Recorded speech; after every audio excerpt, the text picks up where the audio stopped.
Good morning, everybody. Welcome in. Thank you so much for joining me today on the income stream. This is day 67 straight. And today we're talking about content platforms, and this is Content Platform Week, which I'm really excited about. We've never done this before, which means this week, starting tomorrow, we're gonna go deep into individual content platforms. Why tomorrow? Because today we're talking about, well, from a high level perspective, from a bird's eye perspective, how do we know which one to select? How do we know which one's for us? How do we know whether or not they play to our strengths or not? That's what we're gonna be talking about today, and you can confirm that the platform that you are on is the right one for you.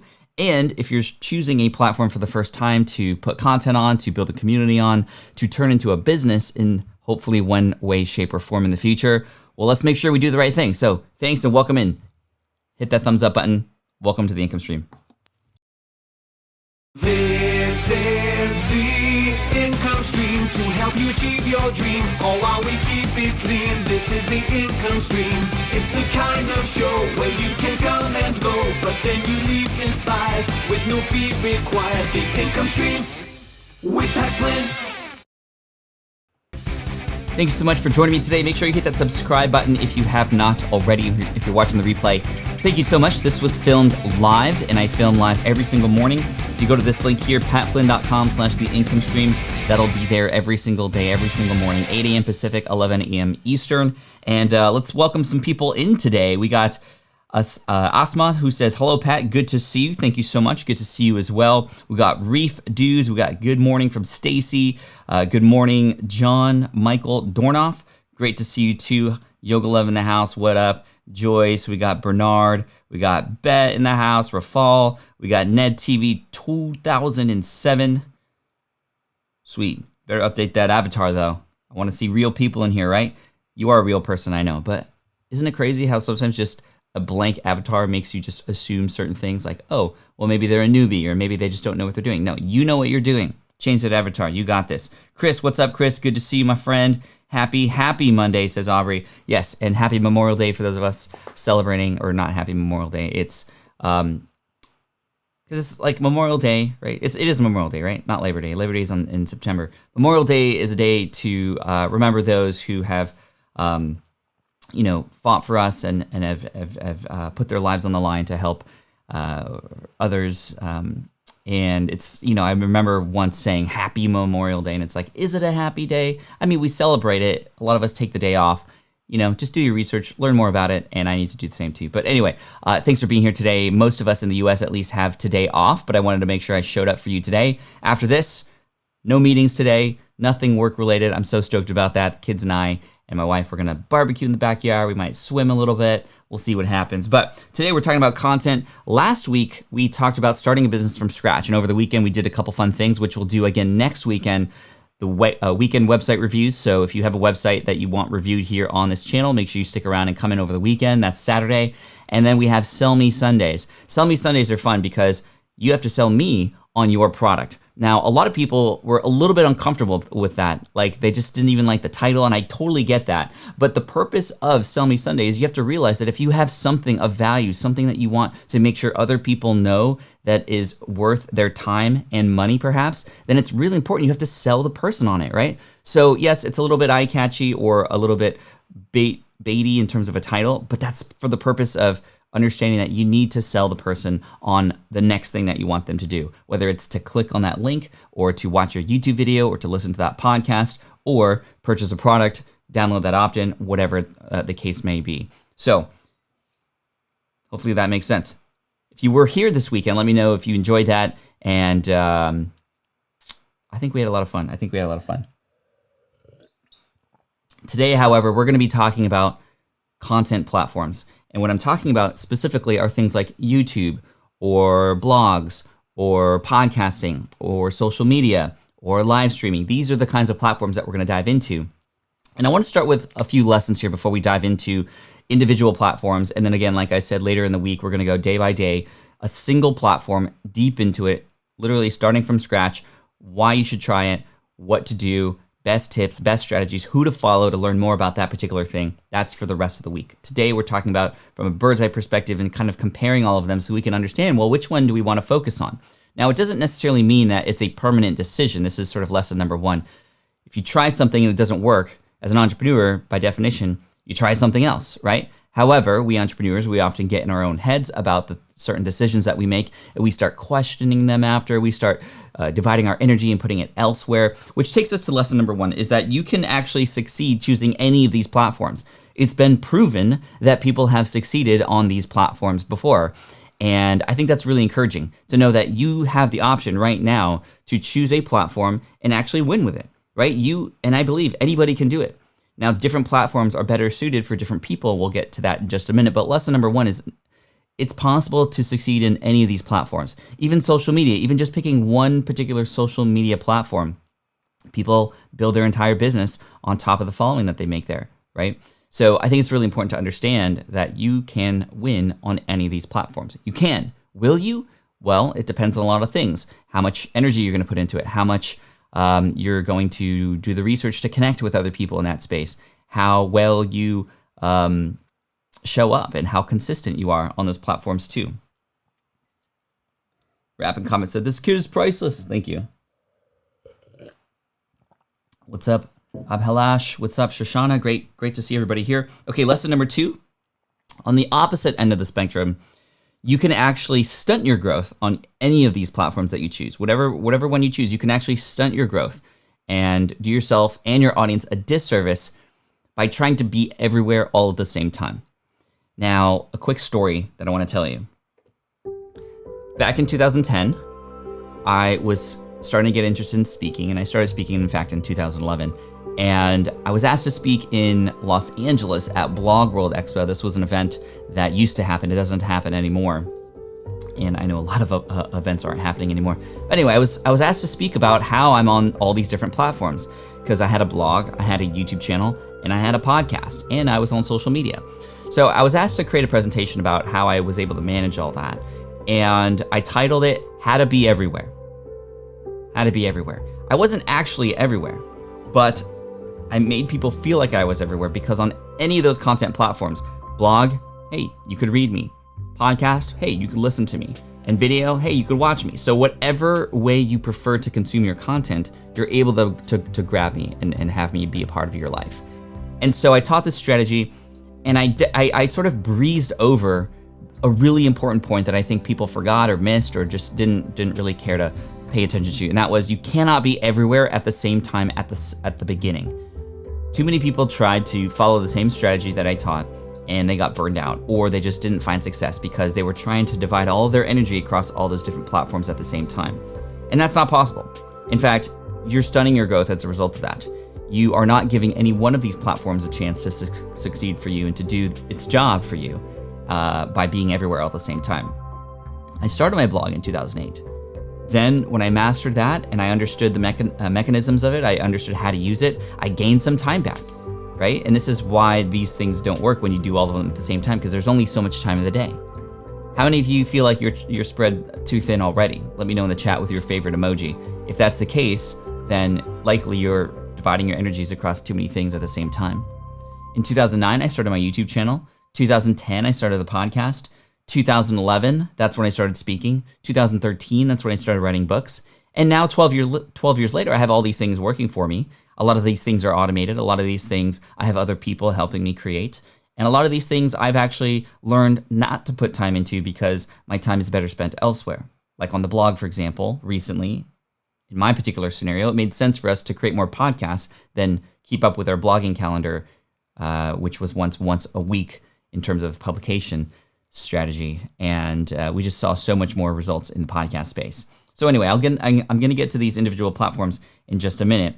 But a lot of people saying, yes, that's an issue. Yes, spread too thin, too many things. So again, you're not alone. And I think that if you can combat that, it'll work in your favor. So it may require you to sacrifice or put aside something so that you can devote more time into something else. Because here's the truth, y'all. When you say yes to something, you're also saying no to something else. When you're saying yes to something, you're also saying no to something else. And that's a really important thing to understand, especially when it comes to your time and your energy. We haven't even spoken about the time and energy that you should be using for yourself and personal development and the relationships in your life, like personal stuff. And so it can be very, very difficult because we see a lot of people succeeding on all these platforms and we feel like we have to be on all these platforms, but you shouldn't be on all these platforms. Okay, lesson number 3. The platform that you choose should definitely play to your strengths. And different platforms are great for different kinds of people. Blogging, for example, was very, very great for me when I first started because I was used to writing. I wrote a lot when I was in architecture, reports, and all this stuff. I was used to writing a lot of emails. I was not comfortable getting on camera, number one, and I was definitely not comfortable getting behind a microphone at the same time, and I just didn't know how to do those things. So blogging just reduced the friction to get started, to put myself out there, to create content, to attract people, to build an asset, essentially, and build a following.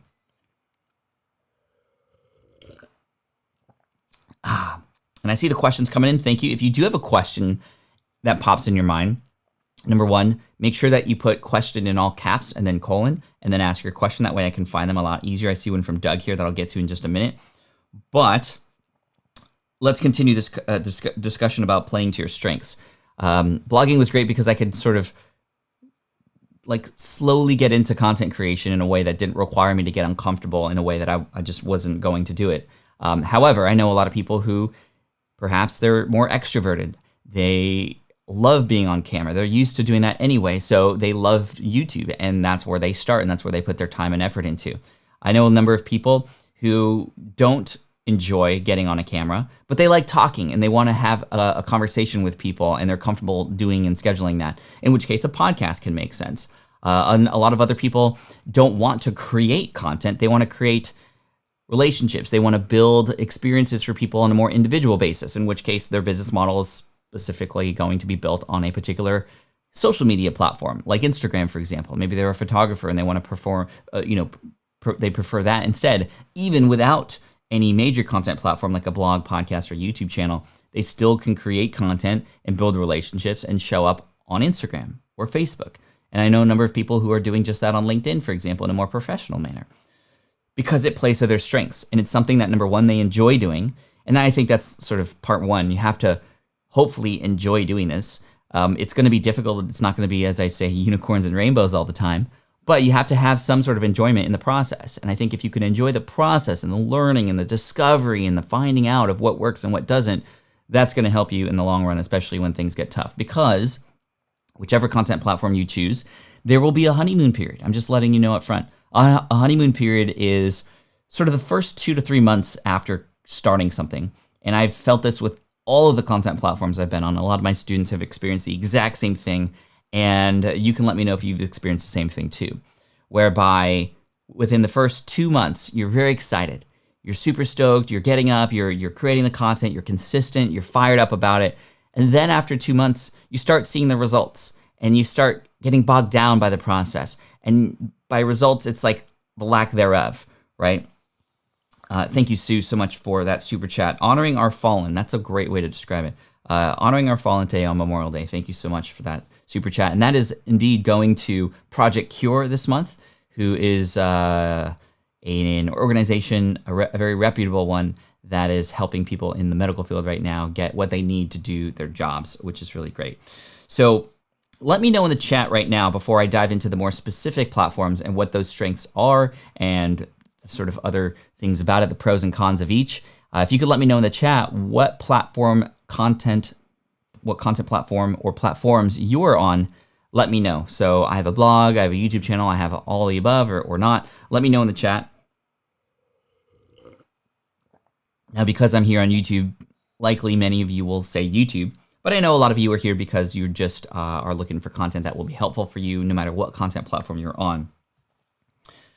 Cool. Question from Doug really quick as I saw this come in. What's the difference between a blog and a podcast episode show notes? Well, podcast episode show notes are written content that describes the podcast episode, the audio file. It may also include a link or links to resources. It may include timestamps of different situations that happened within that podcast episode. It may include just notes, right, about that particular episode. That lives on a blog, right? That is a piece of content that comes out to support the audio format. It can't live on its own without the audio also embedded in it, right? Because you're talking about the episode. Now, in fact, you can include transcripts and things like that on the show notes page too, in which case, yes, it could be read out on its own. But a blog, in my opinion, is a written platform It could be on a WordPress site, it could be on Squarespace, it could be on whichever, it doesn't really matter. But you're showing up and you're creating written content for the purposes of sharing and showcasing your authority, for the purposes of hopefully building a following, to have people come back to get more of that kind of written content from you. And in addition to that, it's a platform that can become an asset for you to build a business for. And this takes us to our final lesson here before we get into the specific platforms. And I want to give you sort of a system to look at these things to discover the pros and cons, because different parts of different platforms are great or not so great. And here's the biggest lesson here. Your blog is not your business. Your podcast is not your business. Your YouTube channel is not your business model. These are platforms to which you can build a business on or with. My blog was not my business model. My business model happened as a result of building a collection of people who I understood had a certain problem. For example, passing an architectural exam called the LEED exam. The blog was the mechanism by which I, number one, proved my authority. Number two, had been found in Google. So SEO does play a role in each of these things in different sorts of ways. And number three, allowed me to answer questions. And number four, allowed me to then build a business on top of by sharing a study guide and using the blog as the mechanism to let people know I had this thing to purchase. And then my business model became helping people understand sort of, it was a part of the business model. It drew people in. It proved authority. It showed that there was something here so that they could get something even better or further or more convenient in a paid manner, right? So question coming in. For beginning biz people, what's the easiest format to launch with? I started with blog, but getting good at the platform was really time consuming. So this is a great question, and it makes me want to start with these lists of items here, which I didn't have time to Photoshop a card for, but I'll show you this right here. So we're going to talk about competition. We're going to talk about reach, findability, consumption, relationships, engagement, and analytics. And actually, to start, we'll go with ease of creation to start with your question there. So ease. And what I mean by ease is just how simple is it to get up and running, right? So let's go through each of these. A blog. In fact, I would rank a blog with all things considered, and let's scale these from like 1 being the least difficult, 10 being the most difficult, right? So 1, least difficult, super easy, 10, very difficult, hard, and on the high end, right? So let's talk about a blog. I would rank blog right there in the middle. And it's right there in the middle because technically it takes a little bit of time and a little bit of processing up front to know how to create the blog, to start to understand how to publish blog posts, how to inject and incorporate images in there, the language of blogging, the linking structure, and SEO. These are medium, I would say. However, when you get a blog up and running and once it's ready to go, essentially you just have to start writing now, which is why content platforms like Medium, which is a blogging platform but it's hosted somewhere else, does a job for people. And even though you don't necessarily control that platform, you can create content and build a following on platforms that exist like Medium. Back in the day when I started, there was a content platform that was for writers where you could just simply sign up and start writing. And that was called eHow. Do y'all remember eHow.com? I don't even know if they still exist anymore, but you could get paid for writing on that platform. And in fact, I went through a good 4-month experiment writing content for eHow every other day. And I remember getting up to the point where I was making about $150 a month or $200 a month on that platform. Some people were making thousands a month. It was a fun experiment, but then guess what happened? eHow said, hey, we're getting rid of our writers' compensation program, and everybody flipped out. And that was not cool. And that was my first lesson in, hey, you don't necessarily want to build your business on somebody else's platform necessarily, because things like that can happen. So you got to be careful, even with things like YouTube. The nice thing about blogging is you own it, right? So ease of creation, I would say blogging would be a 5. It's sort of middle ground. It takes some time to get up and running, but once you're up and running, it's ready to go. I would say podcasting is probably a 6 or 7. It's a lot harder because you need some equipment, you need to get things set up. But again, like blogging, once you get it set up, you just have to record. However, speaking something is a lot harder for many people than writing something. And these are just sort of my opinions. Of course, you might have a better time and it might be easier for you to speak something. But again, we're talking about for starters, right? Just starting out, getting up there online from scratch can be very difficult. I would say YouTube is probably around a 5 or 6 as well. None of these things are super difficult, and none of these things are. I would say live streaming is probably going to be more like an 8, right, to do it right. But you can just set up a live stream right now, and it's probably going to be the simplest and fastest and easiest way for you to get started. However, you want to make sure you do it right. And I have a lot of information on the channel about live streaming too. But I would say that they're all possibilities for you. You can get it done. It's going to take some time. The nice thing about YouTube, for example, is that YouTube exists. You just film a video, which of course takes some time. You pop it up there and it's ready to go. So again, I think that it is something that it really depends on who you are and what your strengths are. A lot of you who might be a little bit more technical may enjoy the process of getting into podcasting a little bit more and figuring that out up front. Podcasting, thankfully, now is a lot easier than it used to be back in the day, and probably the reason why I'm ranking it so high in terms of difficulty is because back in the day when I started, there were no good platforms or services out there like Buzzsprout, our sponsor for today. Good segue, right? Good transition. Buzzsprout is a hosting company for your podcast, so you can get up and running really quickly. They base their pricing plans on the amount of time that you uploaded, not megabytes. And they also have this thing called a magic mastering platform, which allows you to upload your MP3 file, and then it gets mastered the way it should be. It sounds as best as possible, and you don't have to pay anything extra for that. So if you go through my affiliate link, smartpassiveincome.com/buzzsprout, that'll give you 33% more time added to your plan. And they're our sponsor for today, so make sure you stick around to the end, because at the end, because of Buzzsprout, they're offering a Samsung QTU microphone to any lucky random winner here. We're going to select somebody who commented at random, and that's about a $60 microphone, plugs in via USB. It's a great mic, and they're doing that through, actually, just for a couple more days now. And so that'll be fun. So anyway, thanks Buzzsprout, appreciate it. But yeah, any of these things, there's a lot of free content out there that'll help you understand how to get up and running. And there's a lot of courses and people and other like there are people out there who can teach you how to do these things right. So it's not like any of these things are impossible. I would pick the one that you feel most excited about. That's what I would start with. But each of them have their pros and cons too. So let's go into each of them. When it comes to blogging, there are over 500 million active blogs out there. That's a lot. And there's more being created every single day, every single hour. I mean, it's just so saturated out there, and this is where Google comes into play, right? Because Google is there to help manage all of them, to help sort of us find the best information out there. There's a lot of noise, and blogging was something that started sort of late 1900s, that's weird, late 1900s, early 2000s. I remember my first blog was on a platform called Xanga, Xanga. And it was a platform that allowed you to just really easily create a blog, and it wasn't super fancy, but it allowed you to sort of to keep a record, almost like a journal. And I wrote in college about what I did and what I ate and just who I was hanging out with and all that kind of stuff, the fun things I did in band.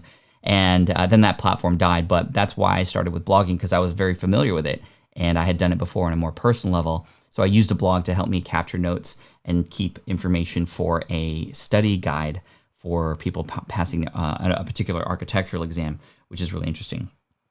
Cool. So when it comes to blogging, there's a ton of competition out there, right? And it's not just as simple as creating a piece of content and people are going to find you. It takes some work. It takes some work for you to determine what to write about so that you can stand out and people can find that information. You have to write almost like the best version of whatever topic it is you're talking about. And there's a lot of competition out there. So you got to pay attention to who it is that you're speaking to and what you could do to answer their questions and the kinds of things that they would be interested in following up on, which is really key to get subscribers. The other thing about blogging that's really interesting is the fact that the more you niche down, the more likely it is, and this is for any of these content platforms, right? But the riches are in the niches. The more you niche down, the more likely it is for you to kind of weave through the competition, for people to go, oh, well, you must be like you're for me. Like there's a lot of people that talk about the same stuff, but I feel like I want to follow you because you have this unique spin on it, or your personality shows up. Now, in terms of personality, blogging, it becomes a little bit difficult for your personality to show up because you have to do it through text and images, versus on a podcast, it's just your voice. On YouTube, it's your voice and you're seeing it in live stream, same thing. On Instagram, a little bit more difficult. However, each of these platforms have different pros and cons in terms of how you show up. And the more you can talk about yourself and the things that are going on that are unique to you, the more likely it is a person's going to connect with you. So they all have the ability for you to make connections. However, it can be much more difficult on a blog specifically. Now, when it comes to podcasting competition, in fact, this is where podcasting really shines, because on April 20th, 2020, or around then, April 20, 2020, not 200,020, anyway. April this year, we just crossed just 1 million podcasts. That's right. We didn't make a lot of noise about it because the pandemic was happening, but we just crossed 1 million podcasts, which is kind of crazy when you compare that to 500 million active blogs. So you can cut through the noise much, much easier in the world of podcasting. There's so far less competition. However, there are a lot of disadvantages happening in the world of podcasting right now, which is why I'm teaching about it a lot, because there's a lot of things that people don't know and aren't able to do. By the way, I just saw an awesome super chat come through. Patricia, thank you so much for the super chat. I appreciate you for that, and I'm really excited to push that over to those in the medical field who need that right now. Thank you so much for that for your generosity. I really appreciate that. So yes, 1 million podcast, which seems like a lot, but again, 500 million active blogs, and then on the YouTube front, there's about 35 to 40 million active YouTube channels. There's hundreds of millions of active or YouTube accounts or profiles, but in terms of active channels that actually publish content, about 35 to 40 million I once heard pretty recently. So that's a lot. Not even near how much of blogging. It's less than blogging because it's a lot, I would say, because it's just easier to create a blog and start writing versus, all the hurdles that you might have to go through to create a video, and more people are shy about it and whatnot, and it's more expensive. But podcasting, just 1 million, y'all. And so there's a lot more opportunity there for sure. But there are some downsides, right? So let's talk about reach. YouTube is a fantastic platform for reach because there are algorithms. Much like how with blogging, you could potentially reach way more people because of search engine optimization. And if you create the right pieces of content, your content can go far and wide. It can help you attract way more people than you would ever imagine if you do it right and if you're consistent with it. All these platforms require consistency, in my opinion. However, with blogging and YouTube specifically, because you have the power of Google and the power of algorithms, I mean, you could create a piece of content and it could YouTube and Google does its job and it puts it out there, and you can attract and find a lot of people. That does not happen in the podcasting world. It's not quite there yet. Google is working toward that. Google is trying to use their search engines and their algorithms to help in the podcasting space in a very similar way. And yes, of course, with your blog posts that support your podcast episodes on your blog, you can have SEO work in your favor, especially with transcripts and such. But findability is so much easier and reach is so much wider on the blogs and on YouTube. And it's a lot harder on podcasting, and it takes a lot of work to be found on social media. Live streams, I would say, is a little bit different because they're treated a little bit differently, and you have to stay up and show up consistently. But man, it's a struggle with podcasting. It's a struggle. But the upside is, number one, in terms of the ease of creation of the content itself. Writing, I think, is easy for writers. Audio is easy for those who want to talk. And in terms of YouTube versus podcasting, because it's multimedia, let's talk about those really quick. It's so much easier to create a piece of content for a podcast than it is to also add the video elements on top of that and to engage and keep people, engaged while watching a video. And to do it live is a lot harder as well because you have to do it on the fly and there's some prep work and you have to practice. And we're day 67 into this, and I still have a lot I can improve on. I've actually, in fact, been watching a lot of Twitch streamers and a lot of streamers here on YouTube to understand best practices, to understand how they engage their audience this whole time. And I'll tell you, it is exhausting, but I absolutely love it. And I'm looking, and I want to master this platform of live streaming, and we'll see what happens. But I'm really enjoying it. And thank you again here, because we got 216 people watching live right now, and this is why I'm doing this, because you're showing up, which is really cool. The cool thing about live streaming too is you can actually take this and people can watch the replay too. In fact, more people watch the replay. And if you happen to be watching the replay right now, leave a comment in the comment section below to let me know that you caught this afterwards, because I'm just curious to see who's here watching. Anyway, in terms of ease of creation of the piece of content, writing, if you're a writer, it's so much easier for you. But if you're not a writer, it can seem like the worst thing in the world, right? So play to your strengths, like I said earlier. If you happen to be more of a talker or more of somebody who likes to get creative on video, then focus on that and do that. Just know that each platform has its own pros and cons. With YouTube having a lot more findability, there's also a lot more competition, like I said. So again, there's so many things that interplay with each other here. But you sacrifice the findability for the ease of use in podcasting. And let's talk about the ability to connect with your audience. The hardest platform to connect an audience with is a blog. You have to do a lot of extra and additional work. Thank you, Rafal, for the super chat. I appreciate that coming in. And so, again, I'm just kind of pouring my brain out to you right now that we're going to answer a bunch of specific questions. Rafal, thank you for the super chat. I appreciate you. And I'm just really excited about your future, because as we start learning more about these individual platforms this week, and again, I think tomorrow we're going to start with YouTube because many of you are here on YouTube. I'm going to go deep into it. I've been studying it a lot. I've been doing a lot of things right. I've been doing a lot of things wrong over the years, and we're going to go deep into YouTube tomorrow. On Wednesday, we're going to go deep into podcasting. Thursday, we're going to go into blogs. Friday, we're going to talk about social media. And then perhaps we'll continue it into next week as well, talking a little bit more about live streaming.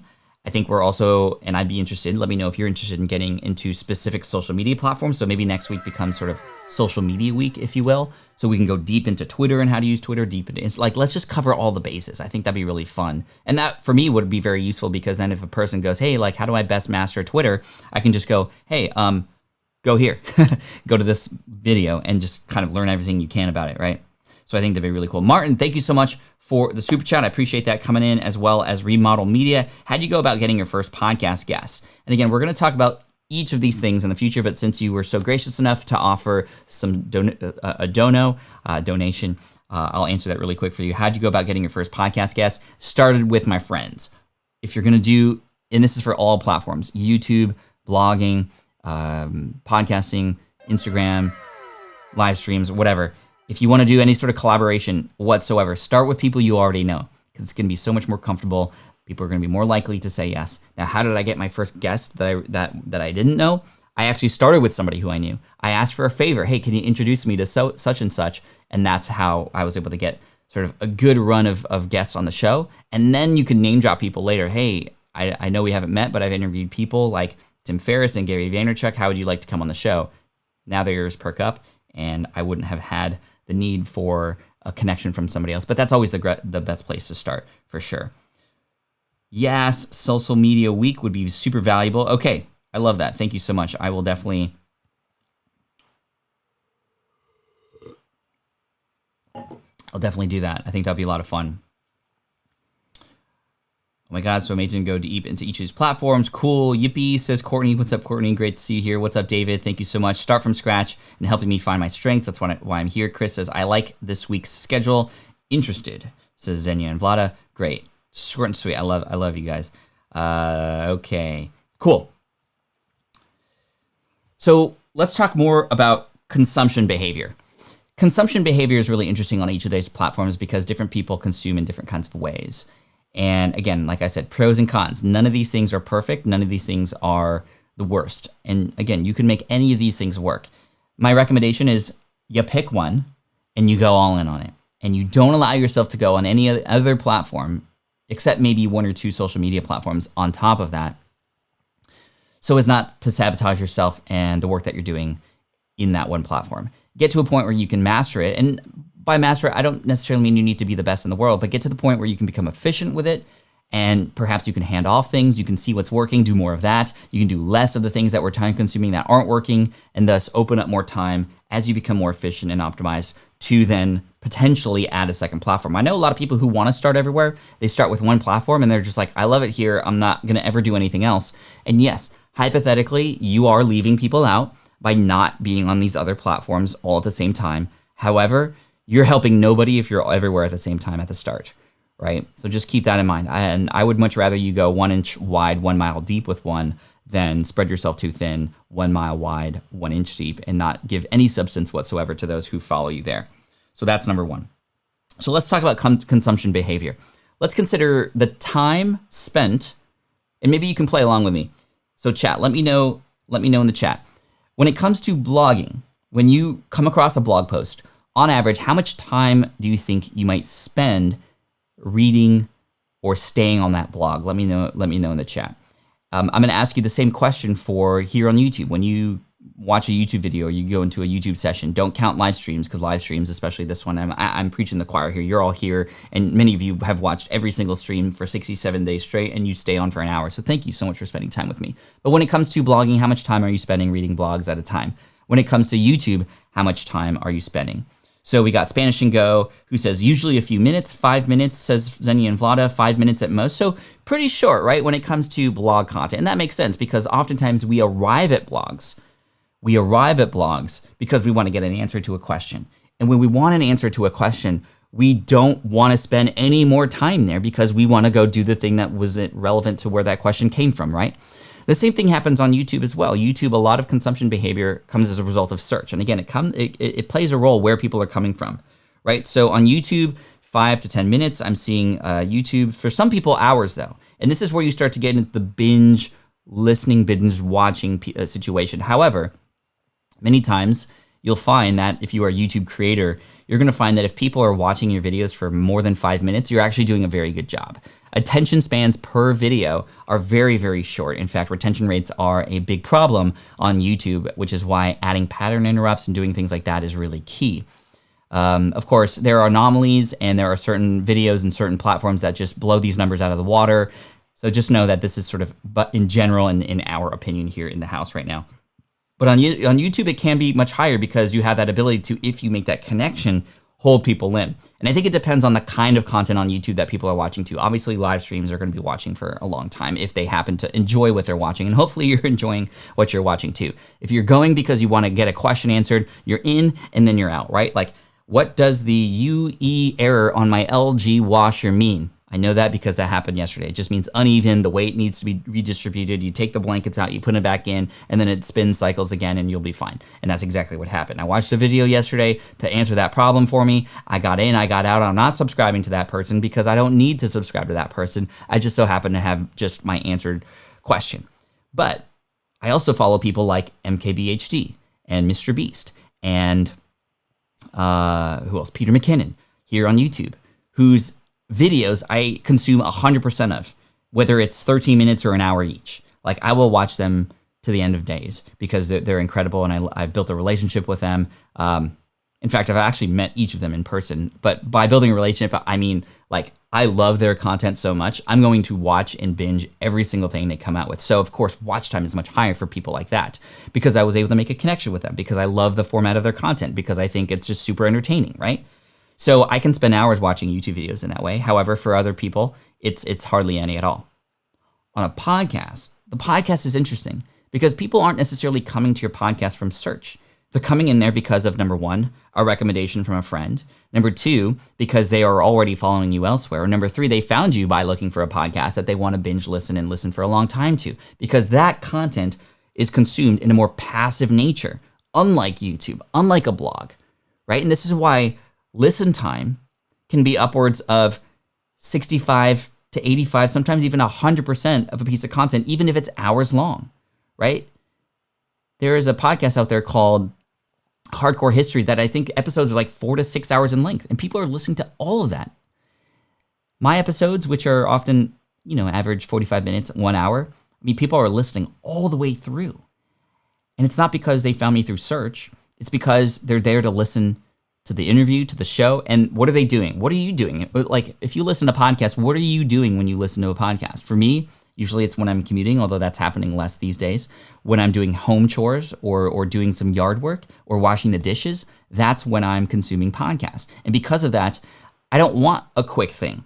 I don't want just an answer to a single question. I want the story. I want the emotion. I want to feel. I want an episode, right? That's why it's called episodes, right? Versus a blog post, which is just an answer to a question. So podcast Free Spirit says 20 to 60 minutes. Listening is way easier to do than reading, says Luke. And when there's less resistance, it probably means people are more likely to listen longer. Right, exactly. I get so much business from my YouTube channel videos and other companies. They're old and not that great, but work. Cool.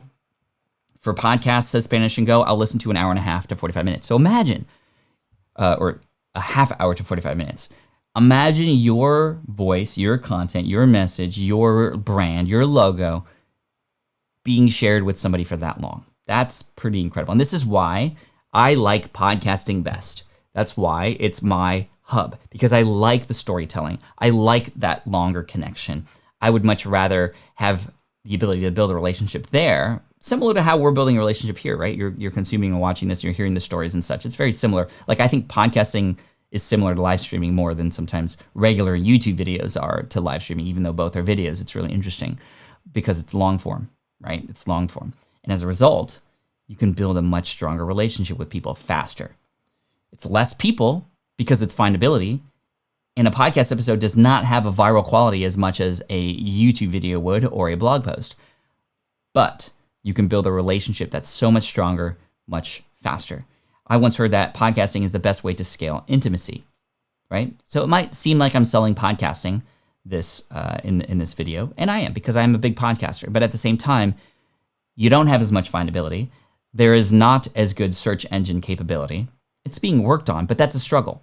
The other struggle for podcasters is the idea that, well, if a person is listening for a long time, that's great, but they're not in front of a computer all the time, and their phone may just be in their pocket. So when you give a person a call to action, if you ask them to do something, it's a lot harder for them to do it.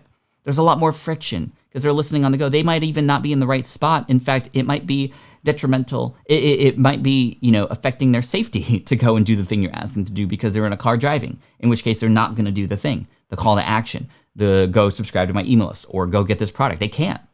And that's a big struggle in the world of podcasting. So it's a lot harder to get people to go from a podcast to the next thing, which is why as a podcaster, if you're podcasting, and like I said, this week we're going to go deep into each of these platforms, you need to do a really good job of selling the call to action and to make it easy for them to do and easy to remember. And enough incentives so that if they are indeed driving and they can't do it right now, they're going to remember it and come back to it later and do it. That's a lot to ask for. And that's a big and tough problem that a lot of podcasters have, especially ones who are giving information and it might have a business model or other things like that. If you simply just have a sponsorship model, then you don't necessarily have to worry about that. Although I would still recommend you build an email list. And it's very, very hard.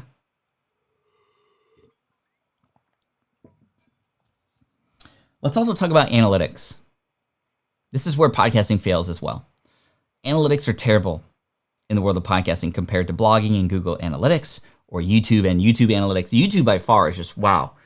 It's just like you go into the analytics in YouTube and you're just like, what am I looking at? There's so much information here. It can be very overwhelming.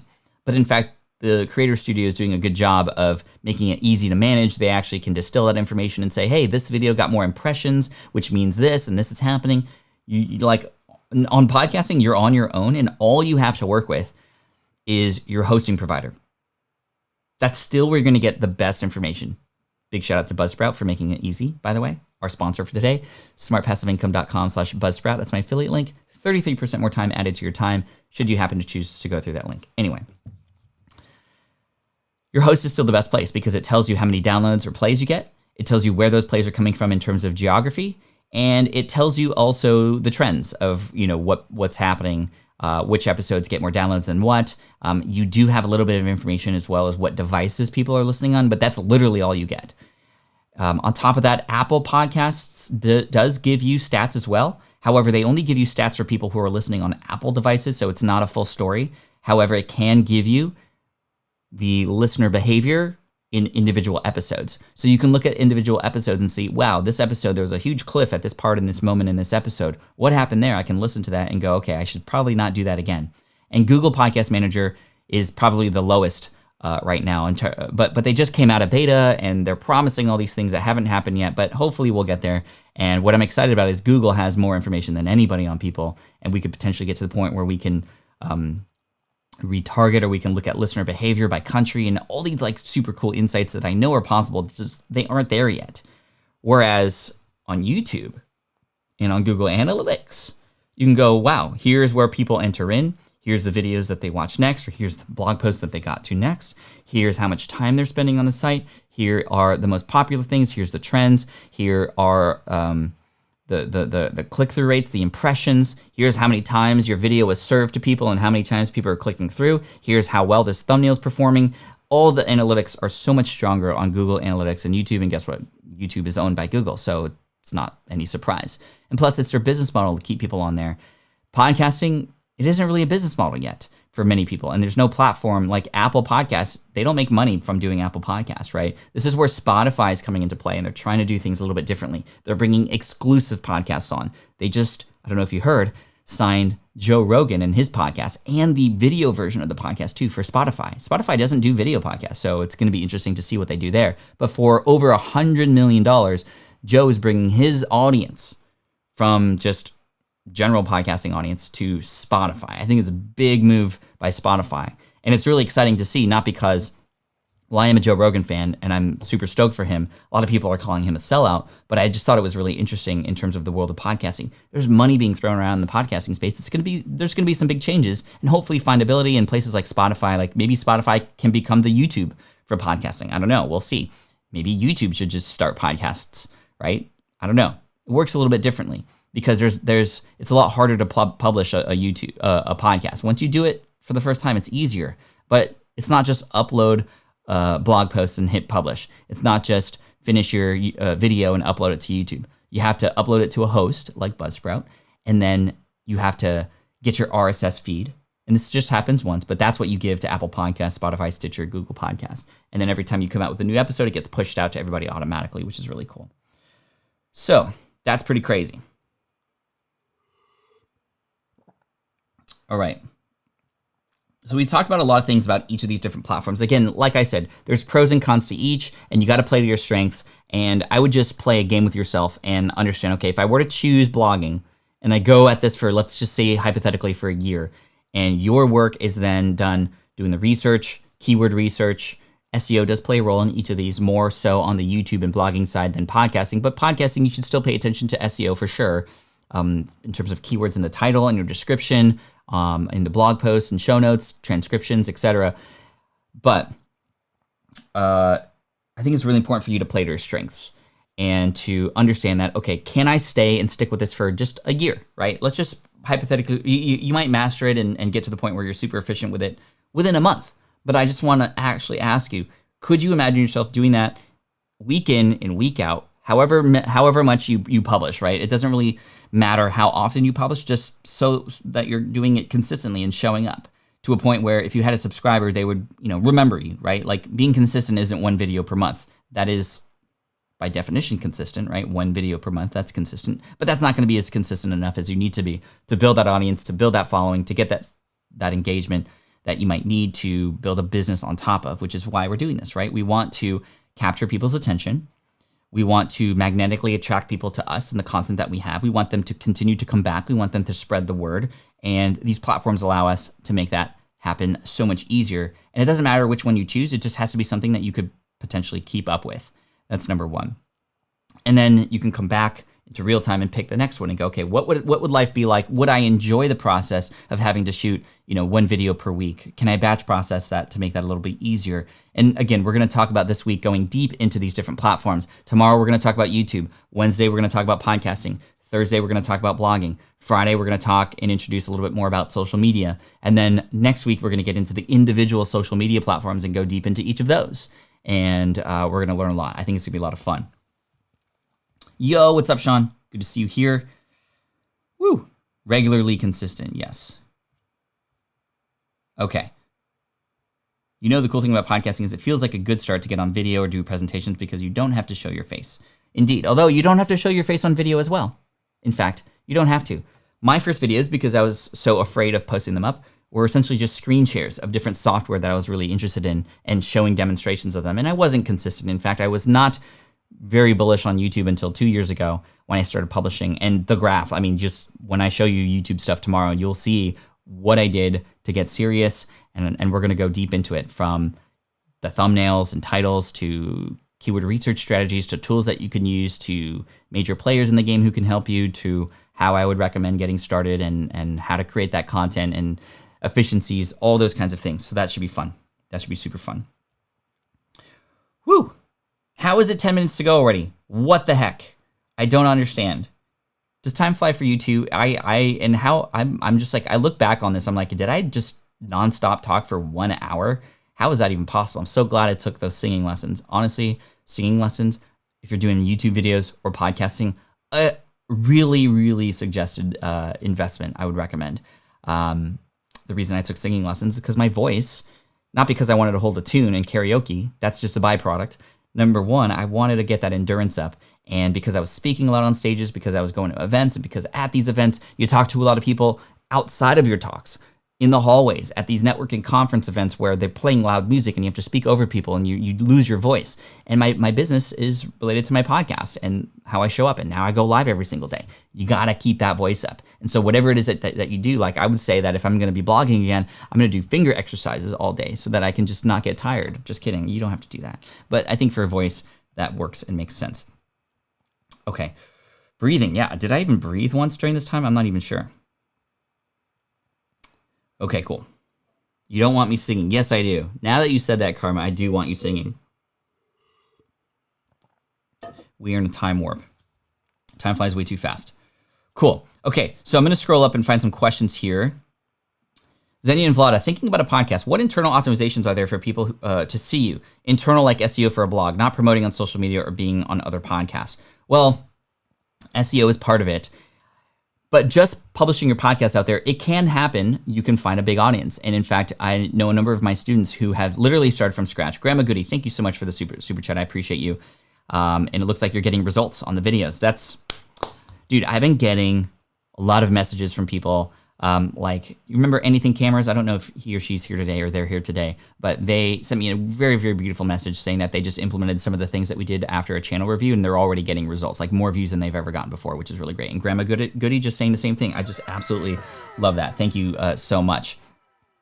Who helped me with my singing, says Jamin. Carrie Ho, Kerriho, the Songbird Tree. Tell her I sent you. She's amazing. It was just done through FaceTime. In fact, even before FaceTime training was the thing. Anyway, going back to Xenia and Vlad's quote, there's a thumbs down. Thank you for that. I haven't had one in a while, so I appreciate that. It makes it seem more real here. Not promoting on social media. So when you publish a podcast episode, and if you have it on those mechanisms or those platforms like Spotify, Stitcher, Apple Podcasts, Google, you can be found. You can be found not just for SEO, but because there are internal ranking systems by new and noteworthy features and by related, like people who listen to this show also listen to this show, by recommended shows based on keywords and tools and things like that. Very much like how Amazon works, like people who bought this also bought this. There's that sort of internal mechanism within the world of podcasting that does help you. In fact, a great strategy, as we'll talk about during podcast day on Wednesday, is that if you want to be found on other people's shows, you don't actually even have to be on their show. You just have to mention that show on your podcast and hopefully get people to subscribe to that other show too. Because if your subscribers subscribe to their show, when people go to their podcast page, they're going to see people who subscribe to this show also subscribe to your show, right? Which is a pretty cool thing. It's sort of a backdoor way to get in. And then what you can do is use that connection once that happens. It doesn't happen overnight, but if you see that you go on another person's podcast and it says related shows and yours shows up, and again, you don't have to be on their show in order for that to happen. You just have to have a crossover of subscribers. What can happen is you can then go to that podcaster and go, hey, Amy Porterfield, I know we don't know each other, but we happen to share the same audiences. I love your stuff. I'd love to see what I can do to, put my podcasting superpower into your archive, because I know you haven't talked about that much yet. How might we collaborate? I'd love to have you on my show too. And that's a way that you could backdoor entry into somebody else's audience in a way that actually makes sense and is pretty cool. So the subscribe network, that's right. Thank you.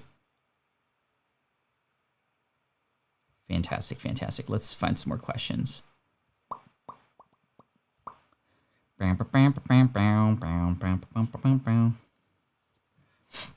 lot of great conversation happening in here. Thank you so much. In 5 minutes, we're going to give away a Samsung Q2U microphone, so make sure you don't go away. Anybody here who leaves a comment can definitely win. From Grandma Goody, belated thanks for the past lesson on your process for putting thumbnail and title first, then focus on hook. Did it with great results. Thank you so much. That's awesome. David says, can we expect a music video from you in the future? Yo. Probably not, but we'll see what happens. I don't know. I'd love to actually produce a real one with a videographer who can I don't know. And now I'm thinking of Rebecca Black and Friday. Maybe I don't want to do this. I don't know. We'll see.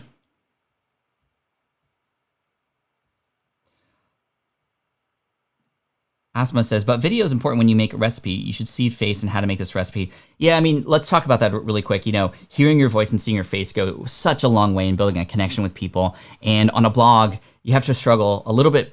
You have to work a little bit harder to get a person to go when they find you there, which is why these website reviews that we do every Saturday are really key, because you have about 10 seconds. When a person lands on a page, how can they know more about you? How can they learn more about that process and what it is that you teach, in order for them to understand, oh, this is a place where I need to go. I love that. And then they can connect with you. However, on a podcast, I mean, they're listening to your voice right away. On a video, they're hopefully perhaps seeing you, and you can make a connection to them really quickly. Peasant, I may have received it. I haven't been looking over this weekend because I've been taking the weekend off. Aubrey says, your opinion on starting with vodcasts, filming your podcast, and posting the episode on both YouTube and your podcast platform. Thank you. I am not a big fan of just taking the audio from the video and posting it on a podcast, and here's why. Because if it's a proper video that's filmed in a way that's actually meant for YouTube, with engagement, with something worthwhile to watch, then it's going to be harder for it to translate to audio, where you have to watch it to get the full value, right? If you, for example, in this live stream, if I were to say, okay, look at this here. These are the things that we covered today related to these platforms. And then if you were to listen to that, you're gonna, wait, what? Like, you're gonna miss it. Or look at this chart here. You'd have to do a little bit more to explain the chart, which can be done. I know a lot of people who do this, and they do it very well. Joe Rogan being one of those examples, of course. However, he benefits from being Joe Rogan, having a large audience, and also bringing on guests that people just wanna watch. Even if there's just nothing worthwhile to watch, they wanna watch anyway. I would much prefer building and creating content that's great and optimized for that platform, and then taking bits and pieces of it and putting it on the other, right? So let's say I am filming a video, or let's say I'm recording a podcast episode and it's audio only, but there's an interview and it's so great, and I want to bring that over to YouTube. Well, obviously I need to include something that's visually compelling. I might take a 5-minute clip from an audio session, put it into a video, and it almost becomes like a voiceover for B-roll, or for other images or text, or a PowerPoint presentation, if you will. That way it's just visually compelling, if that makes sense. B-roll doesn't work on podcasts, obviously. However, you can add a little bit of flavor to your podcast, like some background music and other things like that, to allow for a little bit more sort of, like I said, flavor, to make it more interesting, if that makes sense.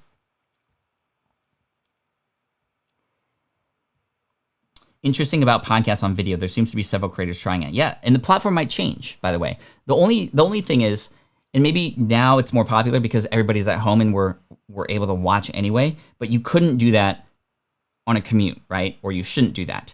I think it's worth exploring, and in fact, because Spotify bought Joe Rogan and bringing video into the equation as well, I think it's going to be interesting to see what happens. But there used to be, history lesson, there used to be video podcasts that were done in the way that podcasts were supposed to be done, which is, you subscribe to an RSS feed essentially through Apple. And in fact, I had the #1 video podcast in the world for about a 2-day period when I launched SPI TV back in 2014, where I created a new video every single week called SPI TV. I put that onto YouTube as well. And it was funny because I started to get subscribers, but I had the #1 video podcast, and I had at max 3,000 people watch my videos on Apple.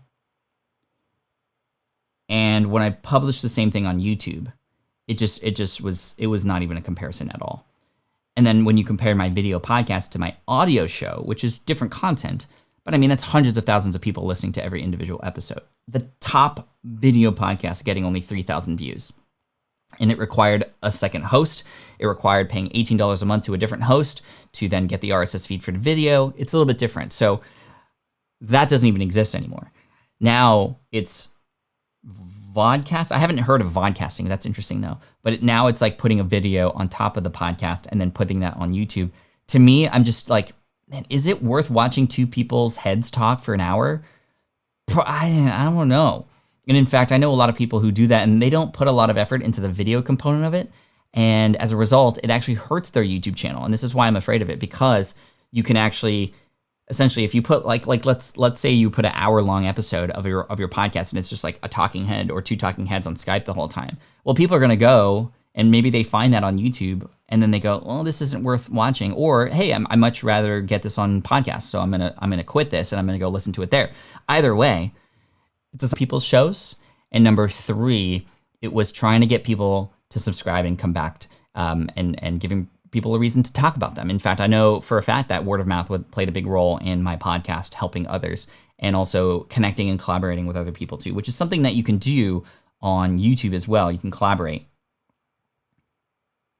Vodcasting, says Jorge, which is like podcasting with vodka, maybe. Cool. A lot of questions about specific platforms, which is good because we're going to be able to answer these questions about specific platforms here on the channel, on the live stream, here on the income stream, patflynn.com/the income stream, every single morning, 8 a.m. Pacific, 11 a.m. Eastern. And that's going to happen. Tomorrow, we're going to go deep into YouTube.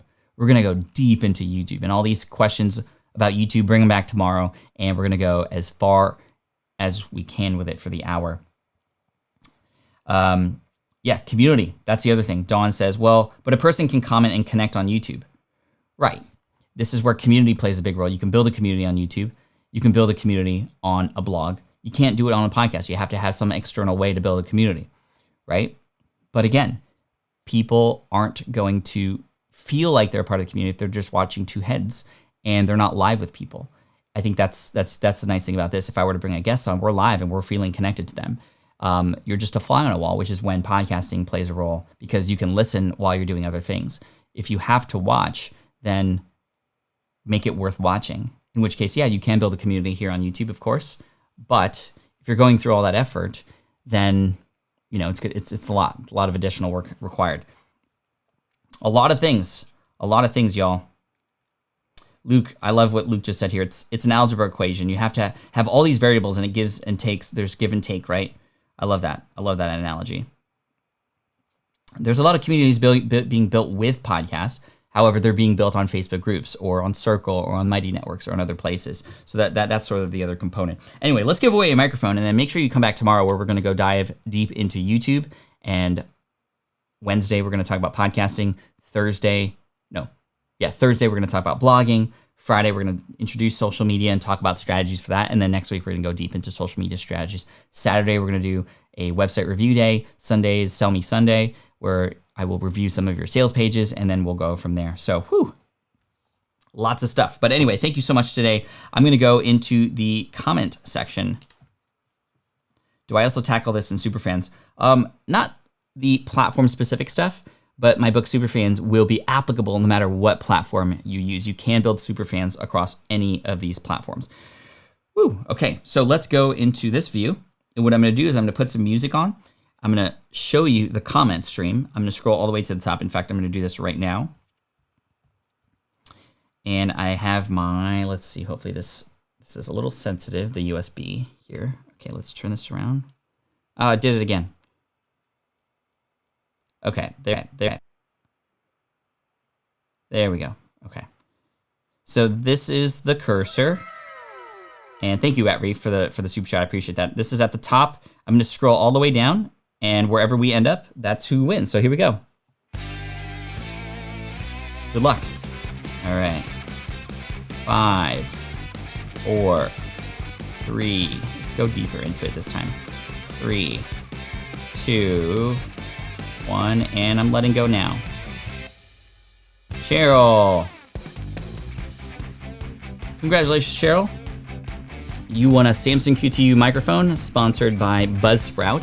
Thank you so much to Buzzsprout as well for sponsoring this episode. But Cheryl, send an email to pat@patflynn.com. Once again, Cheryl, pat@patflynn.com, and we'll hook you up with the Samsung QTU microphone. If you happen to live outside of the US, we'll just give you a $60 gift card to something, and we'll make it work. So just send an email, pat@patflynn.com. Thank you so much for coming in today.